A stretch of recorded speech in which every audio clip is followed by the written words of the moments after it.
प्रेम से बोलिए धन्वंकार जी। आपसे करवत प्रार्थना है कि दास के निरंकारी भक्त यूट्यूब चैनल को आप लाइक करें, सब्सक्राइब करें, कमेंट्स करें और दास का भी उत्साहवर्धन करें। इस चैनल में आपको संपूर्ण हृदय वाणी के साथ साथ अनेकों गीत, भजन और विचार भी समय समय पर उपलब्ध होंगे। इसी भावना के साथ आपसे दास निवेदन करता है कि इसको खूब शेयर करके जगह जगह पहुंचाएं, बड़ी कृपा होगी। प्रेम से बोलिए धन्वंकार। एक तू ही निरंकार, श्रद्धा और समर्पण वाली, लेकर मन में भावना, शिष्य सदा करता है गुरु के चरण कमल की वंदना। गुरु चरणों की वंदना से नित्य बरसता आनंद है।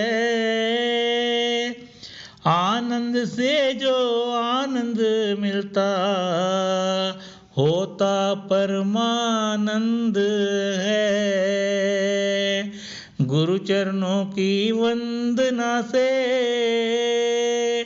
सुख मन में समाते हैं। बंद पड़े थे जो किस्मत के द्वार सभी खुल जाते हैं। धन धन हो जाता है गुरसिख,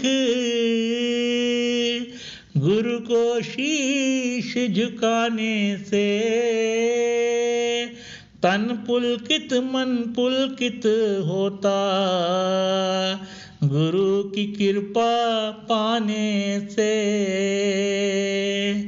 गुरसिख है संतान गुरु की, गुरु है पिता गुरु माता है। कहे हर देव अटूट साये, गुरु शिष्य का नाता है। एक तू ही निरंकार, एक तू ही निरंकार। श्रद्धा और समर्पण वाली, लेकर मन में भावना। सत्संग जी प्यार से बोलिए धन्वंकार जी। अभी आपने संपूर्ण हृदय वाणी का 28 नंबर शब्द श्रवण किया, जिसमें श्रद्धा और समर्पण की बात कर रहे हैं कि श्रद्धा और समर्पण वाली भावना को मन में लेकर जब गुरसिख चलता है तो उसकी अवस्था क्या हो जाती है, ये बात कह रहे हैं। श्रद्धा और समर्पण वाली लेकर मन में भावना जो गुरसिख लेकर चलता है उसकी अवस्था कहाँ से कहाँ पहुँचती है, इन बातों का जिक्र सदगुरु बाबा हरदेव सिंह महाराज संपूर्ण हृदयवाणी के 28 नंबर शब्द में कर रहे हैं। आगे भी कुछ ऐसे कह रहे हैं जी।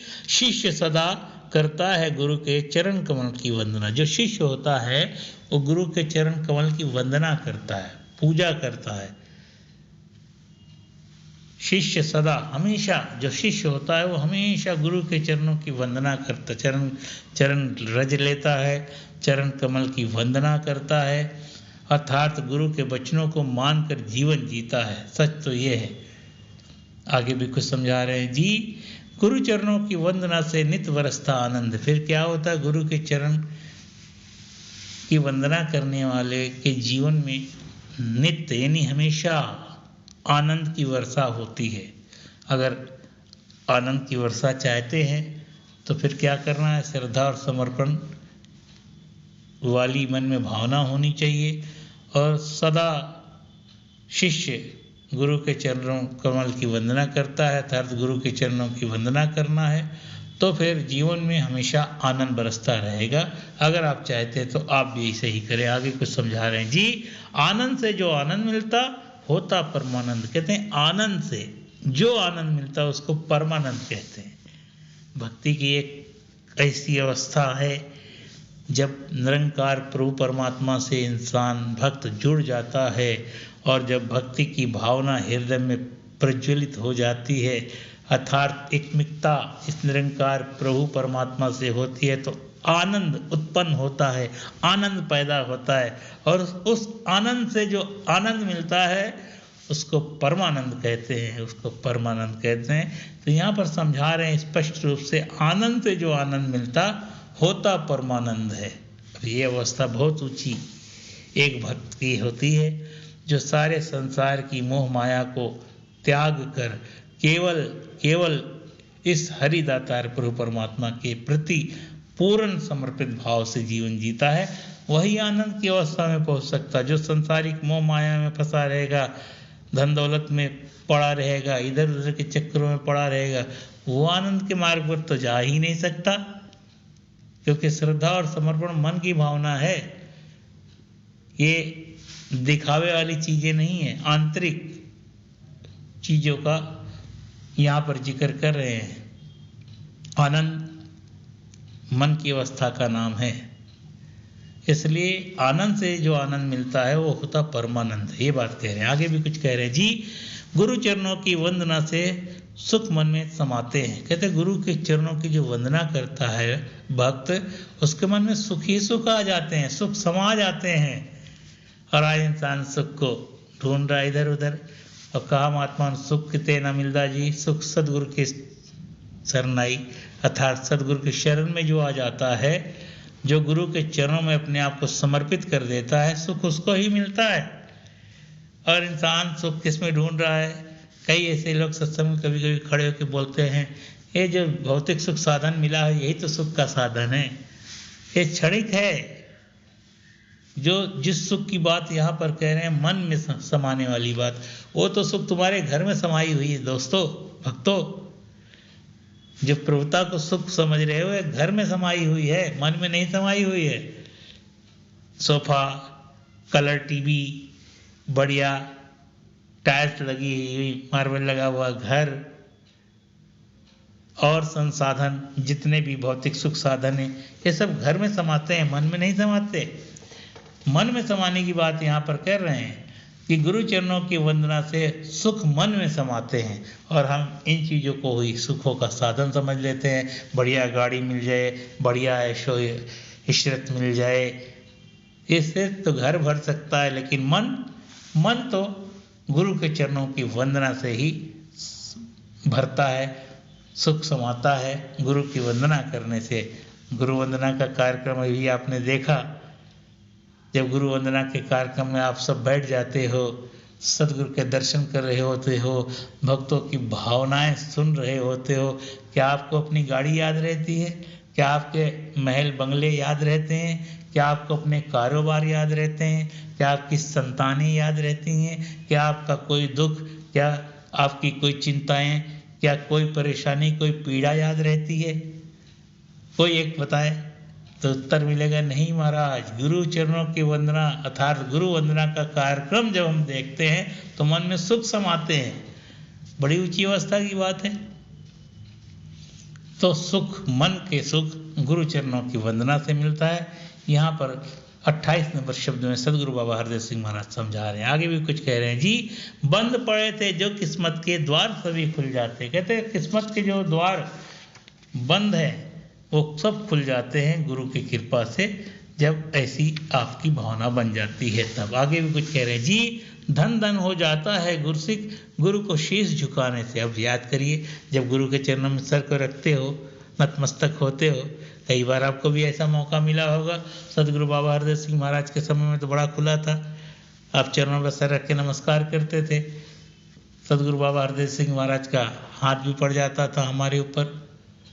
और सदगुरु तो 3 तरह से आशीर्वाद देते हैं, हाथ से, वचनों से और दृष्टि से। दृष्टि पड़ जाती है तो धन हो जाते हैं, गुरु का हाथ पड़ जाता है तो धन हो जाते हैं, और गुरु के वचन को अगर अपना लें तो उससे भी धन हो जाते हैं।